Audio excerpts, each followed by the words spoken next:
It never happened. I'm gonna keep digging. I'm planning to go to the library tomorrow and get some newspaper. It's interesting. Yeah. I could I'll keep an eye out spend- for it. I too. wish I could spend my days doing like It'd be much more fun. Yeah, heck with work. Let's go do the interesting stuff.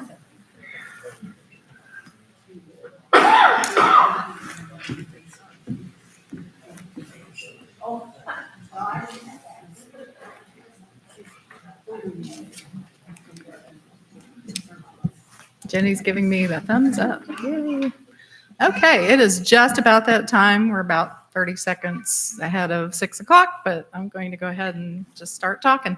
Good evening, everyone. Thank you all for coming out tonight. I know it's not the most pleasant weather. We got teased a little bit with some nice weather, and then it snapped off cold again. So we really appreciate you making the effort tonight. How many of you are museum members? Hey, that's a pretty good number. Thank you very much. Museum membership makes programs like this possible. So we always make it a point to thank our museum members. I raise my hand because I'm one too. You get 10% off in the store, which is my favorite part of membership. Speaking of the store, Jenny back there in the yellow shirt has promised to hang out for a few minutes after the talk tonight as to if you want to make a mad scramble for the one railroad book of Dan's that we have available in the store. But we also have a few copies of his Ephrata history book, if you're interested in that. And of course, lots of other fun stuff in the store. So without further ado, did I even introduce myself? I always Who are you? State your business. I'm the one who just can't resist a microphone. I'm Dolly. I'm the museum superintendent, and it's my honor and pleasure to welcome people like Dan and to keep this place running and hopefully bring you programs that you like. So without further ado, this is Dan Bolyard. He's a local historian and author of Arcadia book, Images of America. The titles are Big Bend Railroads and Ephrata. Those are available in our store. Well, one of the railroad one is. So next Thursday, we are going to have another speaker. We're doing it every Thursday night this month at the same time. And next week, we're going to have a Humanities Washington Speakers Bureau program speaker, Diane Johnston. And her topic is, "And It Has Pockets, the Battle for Women's Clothing Equality," which I am particularly interested in because I have so many clothes with no or really dumb pockets. And I really want to hear her take on this. And I know you're all excited to hear Dan, so I'm going to stop talking and let's all give him a very warm welcome.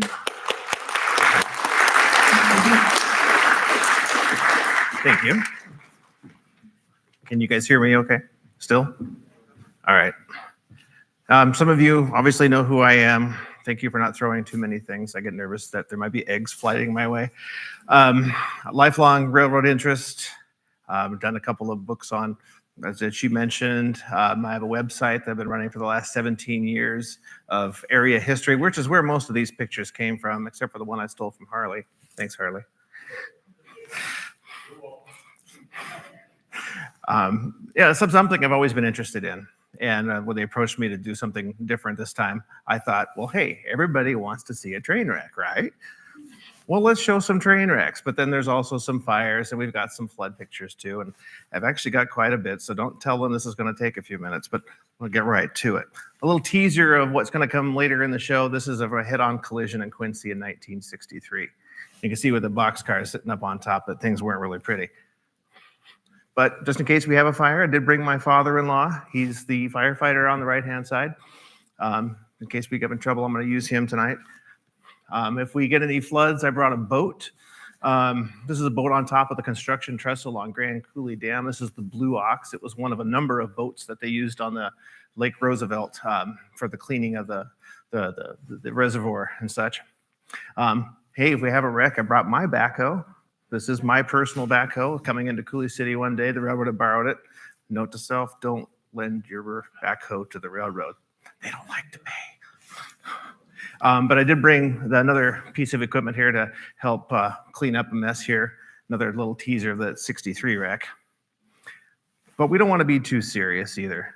We've got a little Fiat car that was trying to pull the train in Coulee City. It says, hey, quite a pull for my little car, said this guy from KOLE. talking about a breakdown of the Northern Pacific engine at Coulee City. The engine crew was unable to get their engine operating, and this guy volunteered to give them a pull. As the engine is no longer standing in Coulee City, it is assumed that the tow was all it needed. It's probably Skip. Very likely. Well, I'll get right to it. This is it's early construction time on the railroad to Coulee City. This is outside of Wilbur. You can see the old oak ties they were using, how well they're spaced apart. The old Lincoln pin coupler. There's a number of wreck photos like this. Don't really know for sure why, if they ever hit a cow, if they just fell off the track. Who knows for sure on something of this old? But hey, again, it's a train wreck. Who doesn't want to see a train wreck? This is not the same one, but it's also about that same vintage. This one's marked 1897. These are some of the earliest photos I've come across of various wrecks out in the area. I think this is the same one, just from a different perspective. Again, you notice over on the far right-hand side, the boxcar is touting the benefits of an air brake. So, hey, I guess maybe it didn't work so well there. This is just another on the same line where I think a broken wheel and the train fell off the track into this cut. And of course, it was constricted. The train was moving along because passengers trains moved rather quickly. So if there was a mishap, you tended to have a lot of mayhem. This is a well-known picture from Coulee City. This is at the end of the track that's just beyond where the grain elevators are, if you're familiar with Coulee City today. What had happened is this is actually a Great Northern train. The Great Northern didn't operate through Coulee City at all. The Great Northern was washed out at Wilson Creek, and we'll address that kind of stuff later. So they sent this crew, hey, just run your train through Coulee City. You'll be fine. What could go wrong? Well, they didn't know anything about switches being turned any particular way, so the switch that should have taken them to Adrian was switched to go to Coulee City, and by the time they figured out what was wrong, oops. Nobody was hurt, but hey, even then, everybody liked the train wreck. This is just another view, and that fill is still there today, but you can't really tell if anything was there because of all the sagebrush today. This is during the time where the railroad was being built to Grand Coulee, and the contractor had the little piece of track smoothing equipment. Same situation, except that going down that same track, it's a downgrade, and he lost control and wound up going off the end of the track in almost the same spot as that last train. And a couple more photos. Some of these aren't the best, but just trying to point out. And this is kind of the beginning of a series here of grain elevators on fire. Grain dust, other mechanical mishaps, and next thing you know, the whole warehouse is gone. Off the end of the track at Coulee City as well. This one, I could have a series of how many cars have gotten away from the guys at the grain elevator in Coulee City and landed here. I didn't post anything under your watch. You're fine, Paul. But there's a number of times. Notice there's not even a berm. This was just fell off the end of the track. And my late uncle had taken a picture of a situation, and I found the newspaper clipping of the same thing, where I think it split a switch, and they were just kind of tipped over. Also at Coulee City. Of course, then we got to talk about floods. How'd you like to be the young lady who climbed out on the track in the midair? This was in the late 70s, as I recall, out near Heartland. Pardon me. Yes, sir. I talked to someone that used to ride the train from Coulee City to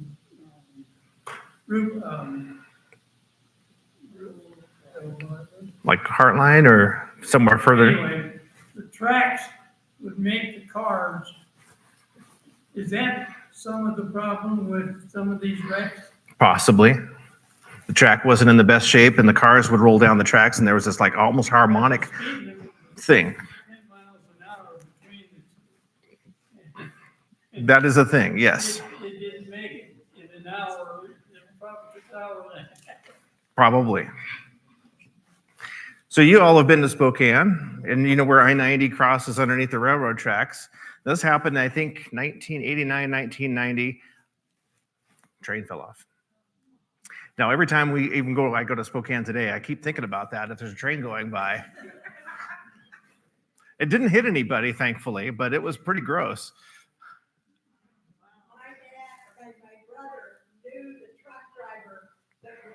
under that, he looked in his rearview mirror. Ooh. Ooh. That's something I never would want to see. This sounds frightening. If you've been to Sprague, the tracks curve through there. I can think of at least 3 different wrecks of some sort or another. This one was a train had run away. And you can see right there at the front, there's one of the locomotives tipped over. Yeah, a good spot for train wrecks right there. Floods again. This is out at Reardon. So there's a lake out at Reardon that's uses the railroad grade as a dike of some sort. And they had a little incident one night. So I'm going to go back one here. Imagine the train crew trying to figure out why the train broke in two. We got a low spot and water running through. And this is the daylight view of the same spot. Of course, we had a hay truck hit the Columbia Basin out at Bruce. The Eastern Washington Gateway, which was the short line that ran to Coulee City for many years, had a little oops outside of Reardon. You can see on the far right-hand side there the locomotive. If you look carefully, you notice the wheels are off the track. This was a broken rail situation, and of course, lots of cars every which way. This is part of the cleanup situation the next day. And they were just cutting up cars. They were vacuuming cars out to save the grain. This is at a little place called Mondovi. And Paul, don't look at that little piece up there. It's your little favorite piece of equipment, picking up grain as an industrial-sized vacuum. I think a couple of these cars are still there because they couldn't find any way to clean them up. But their tracks are still okay. And of course, your standard derailment at Coulee City. Of course, in case you have notice the tracks are not quite where they're supposed to be. This is out at Wilbur. They just split a switch, and it took them all day. So a lot of these companies will try to bring these big cranes in, and they'll lift up the locomotive and they'll walk it over and they'll set it down.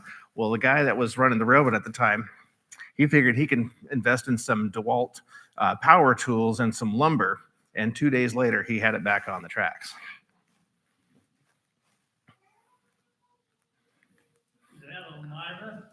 That was at Wilbur. Some of you might know my friend Zach Hastings. He was showing off one day a locomotive. He was trying to get it to start. And what you don't see on the backside is the Les Schwab tire distributor who was getting smoked out that day. All right, that was kind of a fun photo. That's not really a fire. Another derailment at Coulee City. There's a lot of modest stuff here where you don't see the carnage so much, but it's terribly an inconvenience for these guys. Here's one at Creston. You notice there's no rail in front of the locomotive there.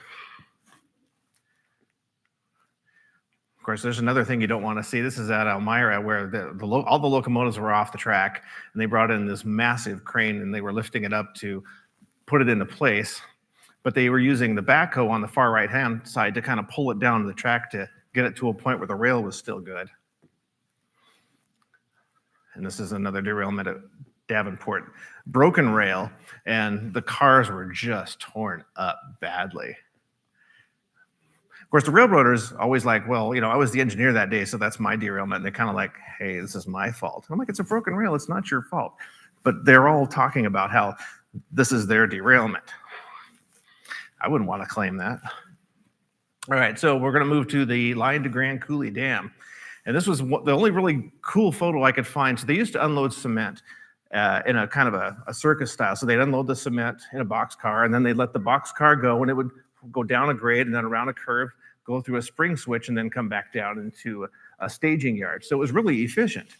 Well, something happened here, but I've never been able to find a photo of the locomotive that actually fell off with the boxcar still hanging up there. So the road today still goes through there. You can still see that cliff. Here's the newspaper clipping that tells more about what happened from that last picture. But then we're talking about the flooding here. This is a Steamboat Rock on the far right-hand side. This is when they're filling up the Banks Lake equalizing reservoir. So the old highway curves through. The railroad grade that went to the dam is starting to get flooded right through here. Okay, so it's kind of a tenuous flood picture, but 1948. Some of you have heard about the floods. From 1948, there was really a lot of water. There was a lot of snowpack. There was a lot of storms. There was a lot of water. This had 15,000 cubic feet of water coming over Grand Coulee Dam per minute. Here's a clipping that kind of tells a little bit about it. So an amazing amount of water. There wasn't as many dams, so there wasn't as much storage capacity on the Columbia River at the time. There's just a quick picture that I grabbed. So it wasn't just the Columbia River that was flooding. This is the Spokane River. You can see the depth of the water right below the bridge. Normally it's a lot lower than that, or it was a lot lower than that back at the time. This is down at Crab Creek, down near Beverly, where the highway that goes down towards Mattawa is being flooded by an overrunning Crab Creek. My point being, all of the streams were flooding badly. This is the Columbia River down at Beverly, which has come up and over the banks of the road. This is down at the Midway substation down near Hanford, and you'll notice that this entire area right here is underwater. You see the trees are getting soaked. Another view of the Crab Creek drainage area. This is Rock Island Dam. Same flood, same event. Now, Rock Island was a little different back then. Today, there's a taller powerhouse here, and then the gates that come around here in a little different shape. But this is what it should have normally looked like before the water. And this is what it was looking like during that flood. I found this picture on eBay. But even Wenatchee was underwater. So you're all familiar with the Cascade Fruit Shippers Warehouse. Their entire basement was underwater. And in the train bridge that's next to that still has today a little spot where it's marked 1948 high water. That's a current picture. The Worthen Street that goes down past Pybus Market, all underwater. And you know where the water is now in the river behind the dam. It's that much taller during this flood event. Yeah, that's exactly it. On the branch line that went up to Mansfield, all the bridges got washed out and the train got stranded up there. They wound up parking this locomotive up on the branch for months until they got the tracks fixed. This is downtown Ephrata. They had a little water that time. Coulee City photo from Paul Neihart talking about how this flood event washed out all the tracks to Mansfield, and there were 61 boxcars stranded on the line. Well, that following September, there was a boxcar shortage, and somebody thought, well, hey, these boxcars are just stranded up there. Let's take the time and we'll truck them out one by one to Coulee City. We'll put them back on the rails. And this gentleman was hired to do that job. Now, I'm trying to imagine coming down the hill from Mansfield to Coulee City, and that sketchy looking thing 61 times. Things were kind of crazy out at Hanford too. They did some, I'm not sure exactly what the research was, but sometimes they would wreck trains on purpose. So this is a staged wreck between a steam engine and a little small diesel engine. And they must have been going pretty fast to see the kind of carnage where the flat car is split in half. But what I thought was interesting was the steam engine was live. So I'm trying to think, if you'd hit the steam engine just right, would it have exploded? So there was numerous pictures showing this engine with steam escaping. And I'm thinking, if I was the photographer, I don't want to be there. But then they did all sorts of interesting things at Hanford. You'll notice the little squares was where the pictures had said classified. So these were declassified, I guess. That's how I got a hold of them. This is the little diesel engine that they ran that steam engine into. Of course, then they would just tip over cars too, just to see what would happen. So this was at a table of some sort. That how far can you go before the car falls off? We're on the Milwaukee Road now. This is the Roundhouse Fire in 1920. So something, I don't know the exact details anymore, but something caught the wooden roundhouse on fire. And of course, it's a big inferno, and you can see the charred pieces. The engine's all burnt out. Where was the roundhouse? It was, you know where Les Schwab is in Othello today? Right behind it. There's kind of a big open ambiguous field now, but there was quite the facility right there.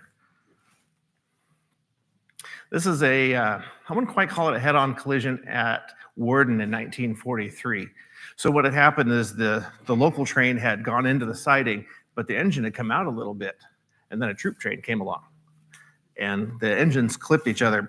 This doesn't look that bad. I mean, it's just like the engine has gone plowing in the ground, but one of the passenger cars telescoped into the next car, and 10 people were killed. Here's more of the carnage. Somebody had said this is down at Beverly, that this was a wind-related derailment, but I would think it would be closer to the bridge if that was the case. So I'm not quite sure why the carnage is in this one.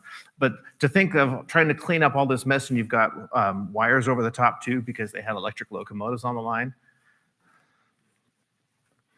This was a wheel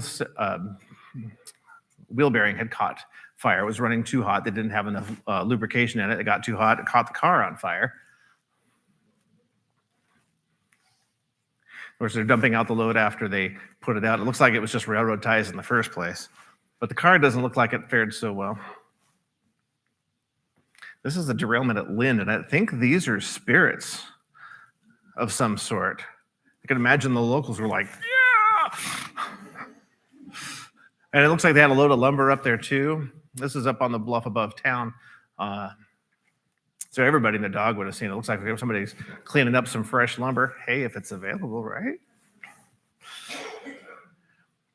Not the best of picture, but this is depicting the aftermath of a derailment on the bridge at Beverly that happened at 2:30 in the morning. So you can imagine, you're trying to walk your train. Maybe it's windy. There's a river down there somewhere. That'd be very frightening. Of course, we're talking about the wind blowing off the train off the tracks, and this is probably one of a couple of photos where the containers and cars fell off the tracks. And as I was talking with somebody here earlier, a lot of shoes were in one of those containers and floated downstream. And it sounds like a lot of people had some free shoes. This is another view of the same wreck.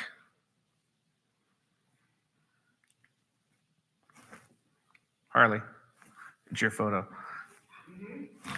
Was it a mudslide they hit? Yeah, they had a torrential rain and ended up with a mud flow in a cut. These guys came through at 50 miles an hour, hit the mud on up. I was told it reached the top of the nose of the locomotive. The momentum of the train took it through the cut, and on the next spill, you see the lead unit falling down the road. Yeah, that sounds frightening too. Hitting a mudslide in what should be a desert, no less. Yeah. I'm talking about trestle fires. This kind of comes back later too, where just we have fires even today burning through this lower Crab Creek area, and the wooden trestles obviously burn really hot, really fast. Train hit a house in Othello. So somebody didn't tell the railroad we were going to move a house across the tracks. So here's another view of that same house. Well, maybe go back a little bit. I want to say it was in the 70s just because of the locomotive type, but I don't know. I'd have to look it up. I don't remember the year. Yeah, lots of kindling on that one. All right, another thing, we've got the fire department called here in Moses Lake because the engine ran out of water, and the newspaper thought they'd poke a little bit of fun at the train crew. You know, hey, check the oil and wash the windshield, please. This one was interesting too. This is on the local that was out here, and somebody had crossed in front of the train and had lost his life. And it was an interesting picture, but I didn't think much of it. I posted it to my website, and actually about 10 years later, somebody came along and made a comment. Hey, Grandpa, never got to meet you. Sorry you had to go that way. I was like, oh my gosh. And they'd found a Bible and at the wreck scene, and when they'd opened it up, the verse that stood out with them is, "Oh, death, where's thy sting?" Oh, goodness. Kind of looks like your standard picture of roof, but what you really didn't notice was the grain elevator had just burnt down, and this is a pile of wheat smoldering kind of over the tracks too in a little bit. All right, this isn't really fall under any of it, but this is the pillar being blown up at Lind.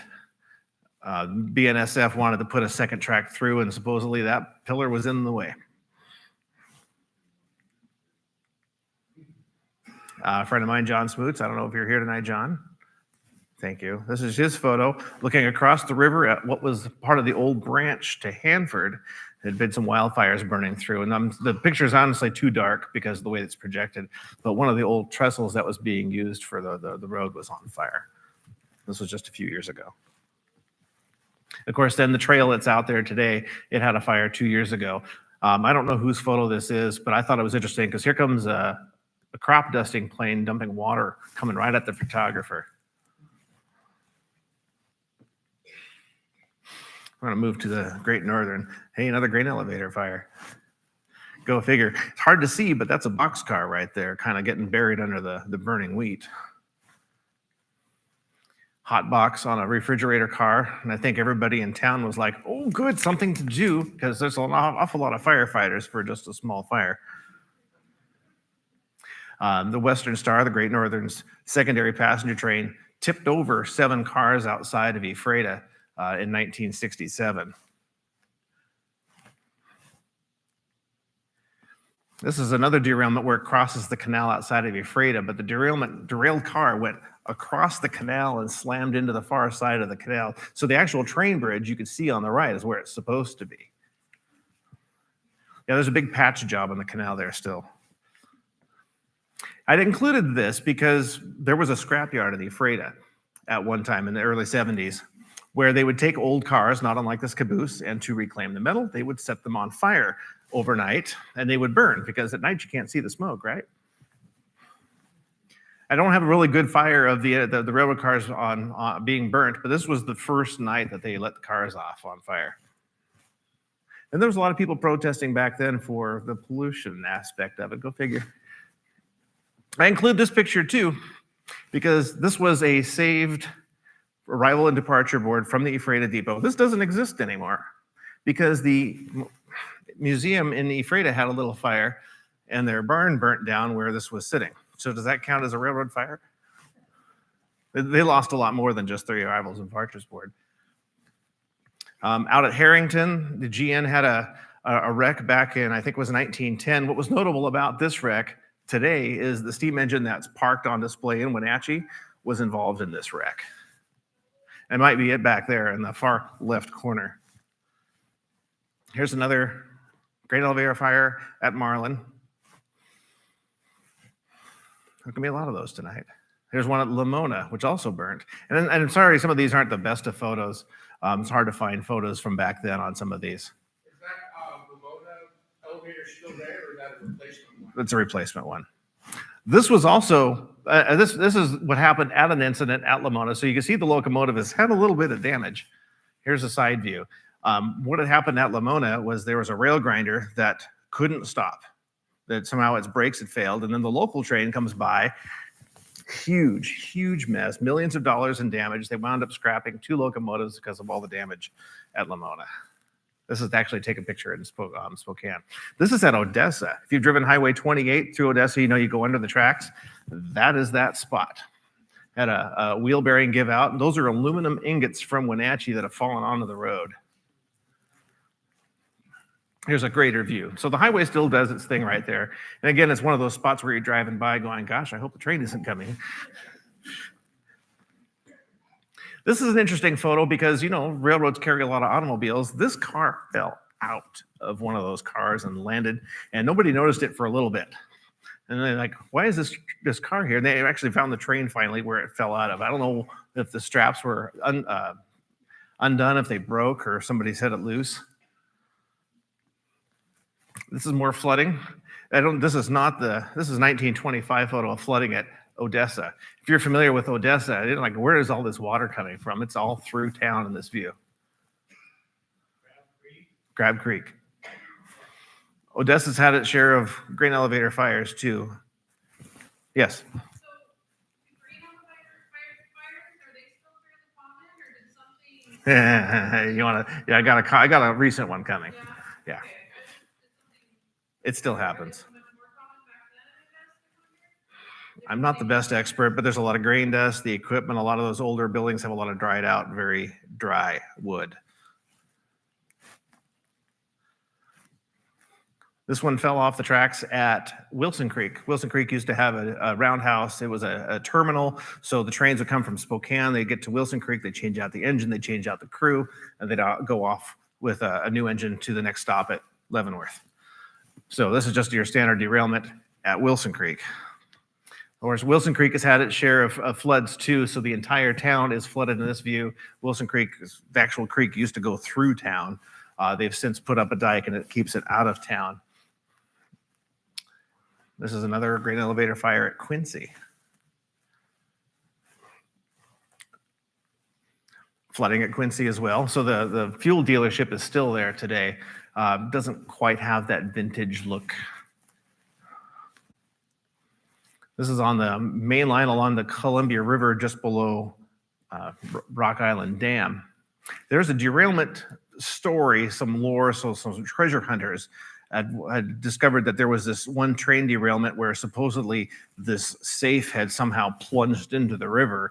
And they were the kind of people that were like, well, I think it happened right there. And so they were trying to find where this location was along the river to see if maybe that safe might still be there, or where that perceived treasure was. And I believe it was around this spot, which is, you're driving along below Rock Island Dam and you've seen the tracks right there. So it would have been front and center for anybody to see. Of course, the bridge at Rock Island has been on fire at least 3 different times that I can think of. This was one of the more recent. This was the 1967 one where supposedly some boys had set it on fire. So it wasn't like a train wreck. So this was like a little arson attempt. I thought it was interesting because one of these wrecks, I think this is the 1985 one, where somebody had a fireboat. I don't know where you'd keep a fireboat in Wenatchee, but they'd come down and they were trying to fight the fire either from the river or from a helicopter. Of course, this is some of the carnage from that bridge pulled out so they could open up the tracks and fix the bridge. Of course, the same bridge has had its share of wind trouble, so these cars have been blown off, which is something you normally see at the Milwaukee Bridge down at Beverly. But this is an unusual thing here. This is like about 1986. Whereas you can see through the cab, there is a beam that has come through. This was a grade crossing accident at Rock Island, and I think I believe talks about the engineer in another caption ducking just in time, or he would have been. Of course, some of you are familiar with the big explosion in Wenatchee in 1974. So here is what it kind of looked like.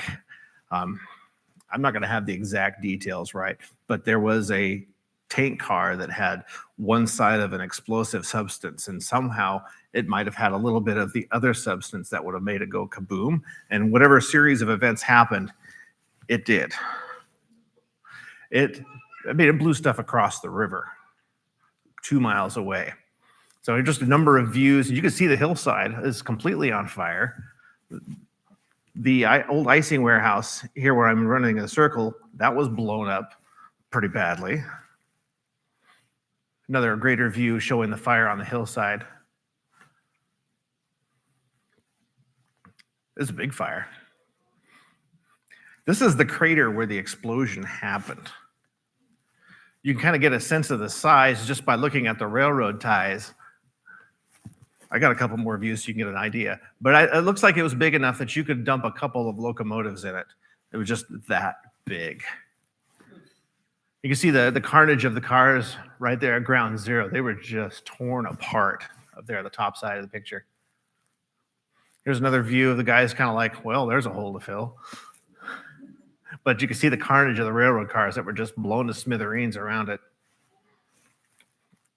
There's another picture of the ice house that was blown up. I guess it was, at the time, it was full of like frozen peas, and it had an ammonia-based refrigeration system, and it just blew everything apart, and so the peas were all spoiled with that ammonia system. And of course, you could see pieces of railroad cars everywhere. This is the hotel on the other side of the tracks that was blown off its foundations, and then there was a truck parked out front, which is fully engulfed.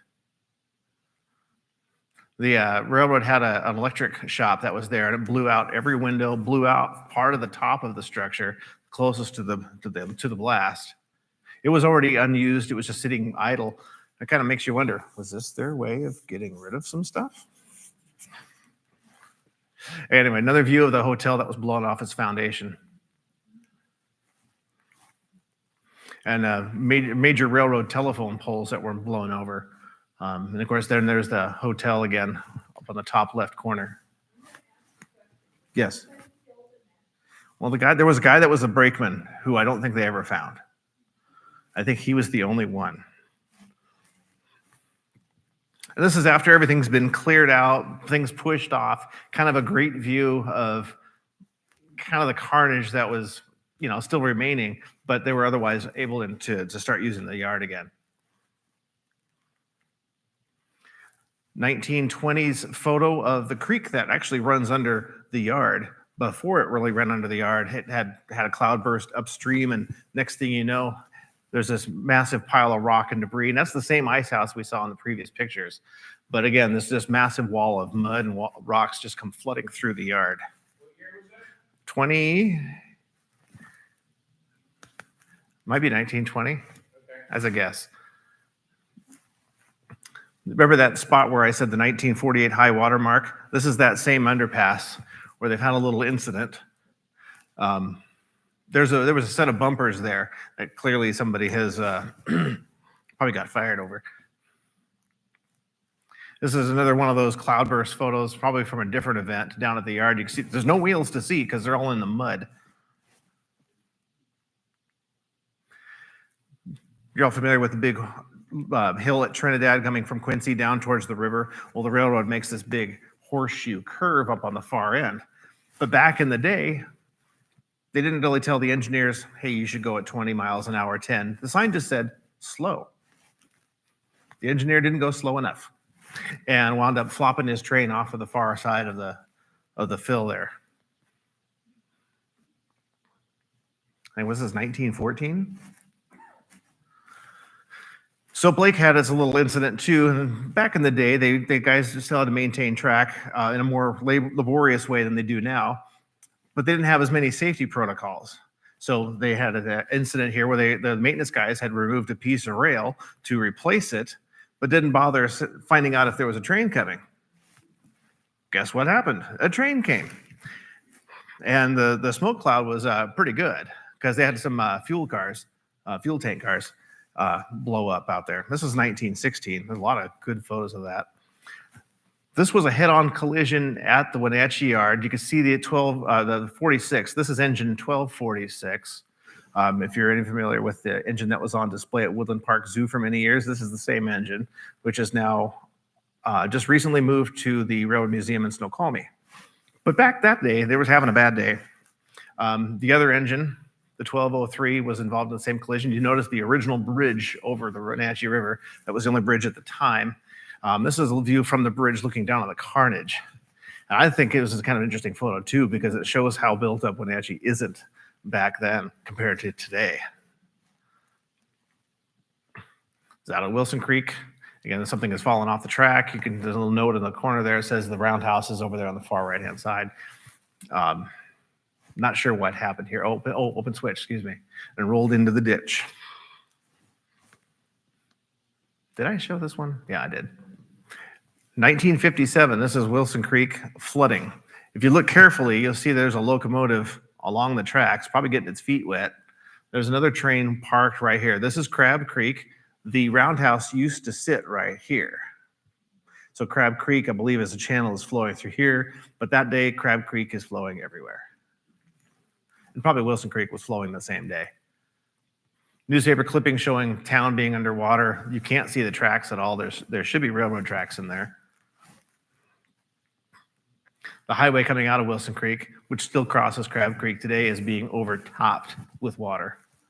If any of you are familiar with that scene, the creek is actually down quite a ways, but here it's just way over the top. Wilson Creek had a little derailment back in 2010 where there was a broken wheel that was kind of dragged along for a couple of miles until it hit the switch at Wilson Creek, and then carnage. 19 cars off the track. I showed up because somebody had told me about it, and warehouse worker there, the grain elevator, was like, Dan, you want to go to the top of the elevator? Oh, do I ever. So I got some amazing photos of the derailment. So there's 19 cars right there. This was all corn loads. Yeah, this is the one that we saw in the other view. This was the radio tower, which had gotten beat up, and it snapped the top of the pole off. If you look carefully, the Wilson Creek station sign is buried under the corn right here in the middle of the pile of wheat, or corn. I came back the next day. The same guy was there. He's like, Dan, you want to go up the top of the elevator again? Oh, yes. So I got to see a little bit of progress the next day. So, you see they cleared off a bunch of cars. They just pushed them off. I believe they sold all the corn to one of the local farmers just to get rid of it. But you also note that the railroad brought in a cook shack here in the bottom. So there's a bunch of places there where they keep the railroaders fed, because I think they were all working 24/7 until they got it cleared. Another view looking the other direction. We're talking about the roundhouse a little bit ago, and that roundhouse location would have been right in this area. But then you can see the ditch of Crab Creek going right there behind it.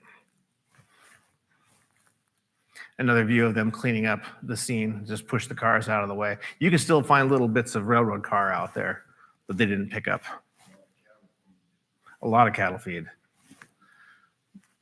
I thought this was an interesting photo because, you don't see cabooses anymore, but they brought in a very nice, clean work caboose here on the left-hand side.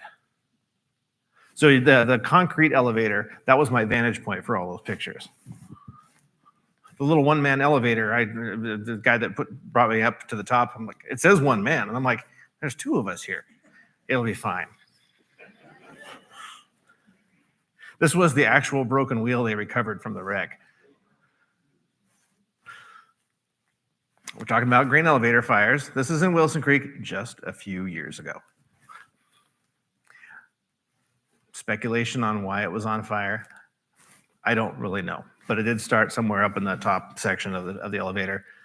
Somebody happened to just come along to take pictures of trains that day, and he saw this scene. There was nobody fighting the fire. He's like, hey, cool. I mean, I would have done that too. I mean, hey, cool, look. Wilson Creek Union Grain and Trading Company, and yeah, something's quite amiss. They happened to get a picture of a train going by. I came along right after this and started getting other photos. I don't know if they were just intended to let it burn down. I know they were fighting it on other sides. The picture of my father-in-law at the fire was from this same event. Well, let's go to that head-on train collision in Quincy. So we're looking at almost ground zero of the wreck. There was a standing freight train that had 4 locomotives, and it was actually parked. It was waiting for the Alcoa local to come up from Wenatchee. They were supposed to take siding, so they would slow down, take the siding in front of the train. Rumor has it, kind of hard to say, that the gentleman on the Alcoa local might have been asleep. So they didn't stop. Hence, a really nasty wreck. The gentleman on the Alcoa local both died. There's a lot of interesting cover-ups about this wreck. Big wrecks like this, back in the day, the Interstate Commerce Commission would do an investigation. Hey, guys, died. What do we learn from this wreck so we don't have this thing happen again? That report doesn't exist. A lot of the documents that the railroad had for train orders and stuff don't exist. They've vanished. Well, it turns out there was a lot of train handling questions that might not have been kosher, but hey, we're all familiar with it. We know what we're doing. It's fine. The guys know what they're supposed to do, and then something breaks and something doesn't work right. So I've got quite a few lurid pictures, no body parts or anything hanging out, but you can get an idea that the guys didn't fare so well. So this was an actual locomotive, with the structure. This is what's left of the cab up here. A boxcar has come and cleaned off the entire deck. And obviously that's where the guys had perished. That was a freighter? Quincy. The original Sea Light plant with the steam coming off is over here on the left-hand side. The current plant, where they moved it, would be in the background on the left-hand side of the train. So they brought in another locomotive from Quincy to help pull out that remaining structure of the locomotive. And here they're going to pull it off the tracks. I don't know who took these color pictures, but I was like amazed to find them on eBay. Here's another view just looking back the other direction of some of the work equipment that's arrived, and they're going to start picking up that other locomotive that was standing there. You can see the big maw that the impact left. There should be just a solid, nice metal sheet, headlight, door, railroad logo, and it's just gone. Here's another view. That was the point of impact. And there were 4 locomotives behind it. You can see where they've all been kicked off. This is a different derailment, a little bit further outside of town, maybe about a mile. I'm not sure on the date on this one, but the cars look a little bit more modern. So this might have been mid-1960s. Again, this is a broken wheel situation. You can see all the cars are kind of perpendicular to the tracks. This was probably a fast derailment where as the momentum was coming, the cars just started doing this accordion effect with this result.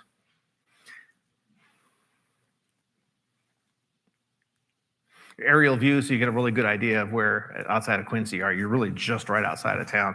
I'm sure the residents of Quincy were like, oh, great, not another one. But there's more coming. In 1989, this is the 1989 derailment, there was a gentleman whose car had gotten afoul of the locomotive on the crossing right here. So the locomotive hits the car gets drug along the tracks. Of course, the train's going pretty fast. The train hits the switch to the sea light plant. Next thing you know, locomotives are flopped over. These ore cars with the bauxite ore that were going to the plant in Malaga are suddenly now accordioned everywhere. Here's the car. And up on the top right-hand side is the locomotive in a place it probably shouldn't be. Close-up view. So at this point, they hadn't moved the car yet, whereas the other one, they just moved the car. Officer McNinch was gotten his picture taken. He's the one that actually pulled the body out of the car. That guy didn't make it, obviously. Of course, they let just anybody in there after they had to clean up the wreck a little bit. That's the bottom of the snowplow of the locomotive. Heck, I would have gone. I wanted to go. For some reason, I couldn't make it that day. I mean, who doesn't want to see a train wreck, right? Another view of those accordion cars behind the locomotives. Just a huge mess. And here's a picture of them trying to pick them up. This is out near Waukon, where a derailment has literally popped the caboose out, and the caboose is up in the air and then landed or rolled out somehow. Imagine being in the middle of that car when that happened.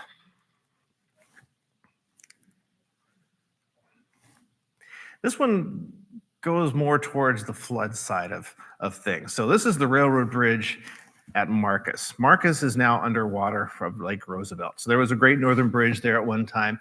It's your standard wooden bridge, easily constructed with just, common wood materials. This is from 1915. It says, if you can read the words, it says, before the ice dam formed, which is kind of foreboding here because the ice dam knocked the bridge out of alignment. Just a standard ice flow. You don't get ice on the river like you do then, or like you did then. Well, they were trying to repair the bridge, and the bridge caught fire. They were so close to having the bridge completed, and then it caught fire. So they were building another bridge next to that bridge that was knocked out. Well, they're trying to clean up some of the bits after the fire was out. This is a greater view of what Marcus looked like before the water came. And you can tell there's different styles of bridges because they reused some of the old ones that didn't burn, and there's some some newer metal ones there. It flooded in 1941. This was before the 1948 floods, but clearly a time before Grand Coulee could handle a lot of water. And then that was already out of service. There was new tracks in place, but the bridge flooded. What's left of it? Here's another flood scene. Notice the water line on the bridge. It was clearly underwater, but this is interesting. So you remember at the beginning of the show, there was that tugboat Blue Ox. Well, this is the tugboat Paul Bunyan. The Paul Bunyan has brought a barge down and has sunk the barge partially, and they're going to go underneath the railroad span. They're going to pump the water out, and you can see the water getting pumped out. And we're going to float the bridge span out of place. So they were reusing the bridge. This is now 1942. Construction materials at Grand Coulee Dam are in short supply, and somebody thought, hey, I got these great bridge girders down here at Marcus. We can reuse all of those, which is indeed what they did. Of course, they blew up the pillars too. Up the Kettle River, they had pieces of bridge. They reclaimed all of those. You can see where the grade used to go across. The car is parked on it. Now they've got a new track somewhere else. I just thought this would have been cool to see. Here you got this big chunk of bridge pulled by this barge, or pushed in this case, all over the place. Here's a little tug called the Nespelum based out of Coulee Dam, trying to negotiate the Kettle River. And now we're getting close to where the Kettle River conjoins with the Columbia River, and these two boats are trying to get this piece of barge and bridge around the river that's doing every which way but flowing straight. That's the current highway and railroad bridge today, and they were floating this section underneath it to get it around down to the dam. Here's another section joining the Columbia River. This is actually behind Grand Coulee Dam, where this piece of bridge is going to come up to the edge of the water and then be beached, and then they're going to reuse it for a number of buildings, including some buildings that are still standing today. And there's the Paul Bunyan with one of those wooden bridge sections. Very iconic photo for me anyway, because I was like one of the first ones where I was like, what's the story here? And finding all the other related photos in various sort of places. And that's all I've got.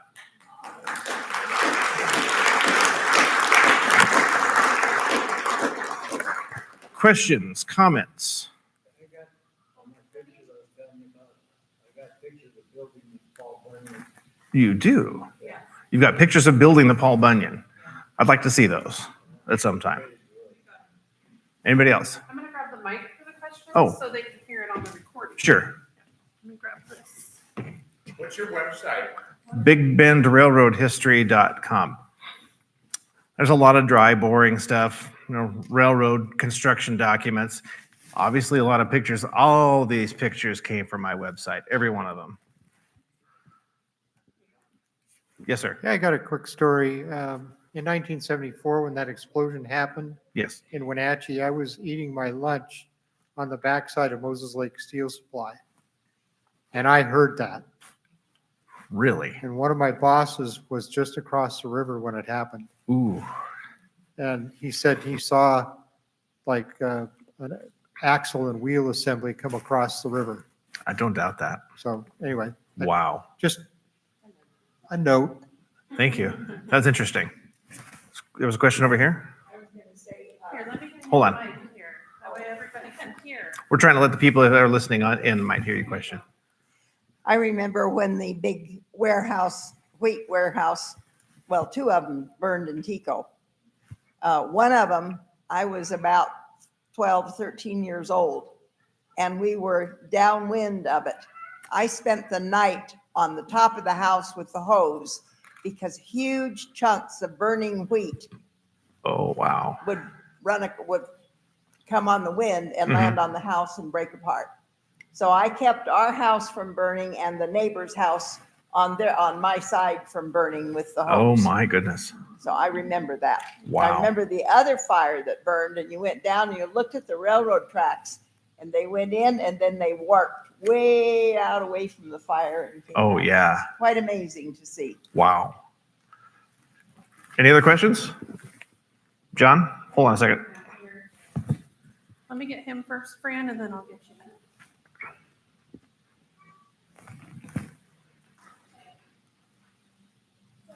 All right, here you go. Could you tell us about when the Great Northern hit a herd of cattle in Marlin? I've heard about that. I've heard, I'm trying to remember that one. It was carnage. I do remember that much. And it wasn't just one cow. It was a lot of cows. It was 70 or 80 cows. Well, I don't know if it was winter and they were just on the tracks to get out of the snow or if it was something else. I don't remember the details on that one, but I have heard that.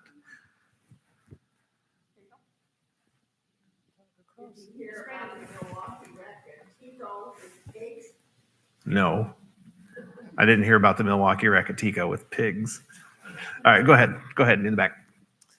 Hi, have you looked into the history of passenger service in this part of the country around the turn of the century?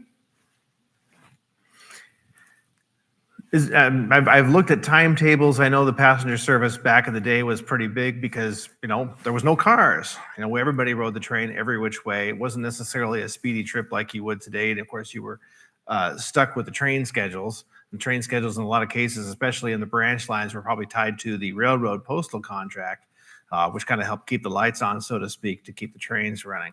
Of course, as trucks and cars became better and more popular, people were like, hey, I can go wherever I want, whenever I want. I don't have to wait for that stinky old train to leave at 10 o'clock when I could have left at 8.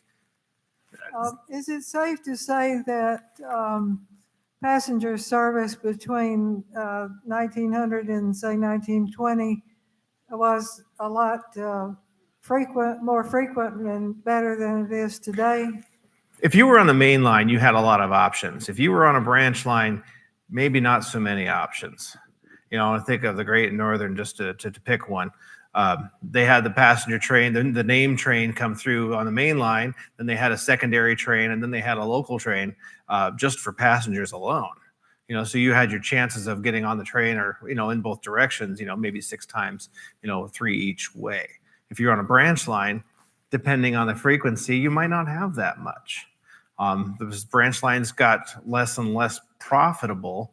You know, the railroads, like think of the Northern Pacific, purchased these little, you know, galloping goose doodlebugs, these little gas electric single car trains that they had maybe had the mail contract and a few seats for people who still wanted to ride the train. But even then you were tied to the schedule. You know, if the train left at 10, great, you know, but if they were late, what do you do?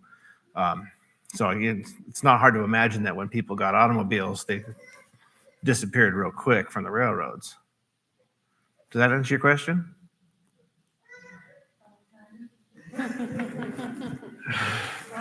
Would a town the size of Eugene, Oregon been on a main line or a branch? Probably a main line, but it could have been served by even an interurban line. I'm thinking of the Oregon Electric. And guys, correct me if I'm right or wrong. I don't remember because that's not really my area of expertise, but I know there was a lot of towns in Oregon along the Willamette River that had a lot of interurban lines too, back in the day, it was a lot easier to take those interurban lines rather than even the steam lines because they ran more frequent service. Thinking of Spokane having all the streetcar lines for years, you know, where they'd run on the hour, on the half of the hour, and now they're all replaced by buses. You know, so I think if you have Spokane, there was a heyday back then where everybody and their dog rode a trolley or an interurban or the streetcar everywhere because that was just the way to get around. Anybody else? Fine, the show's over. Going Go home. once. Thank you for coming. So I'm going to open up the museum if anybody wants to go in and take a look. I got to run upstairs and turn the computer off, but I'll go open up the museum and you guys are more than welcome to go take a look. We have 1 book left of the railroads and we have a couple copies of Ephrata. And we have the Moses Lake book also, which was written by our lovely curator, Anne. So good books. Yes, they are. Thank you, Dan. Okay, I'm going to run and open the museum.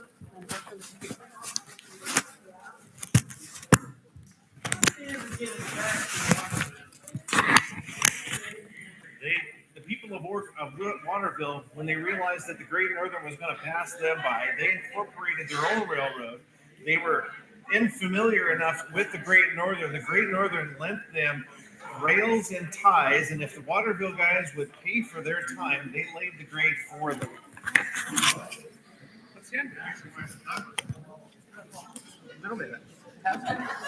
Thanks for coming. Yeah. Hope it didn't take too much of your time. I was running around. I was actually, I totally forgot that it was tonight until I seen something on the way from factory to Ephrata. But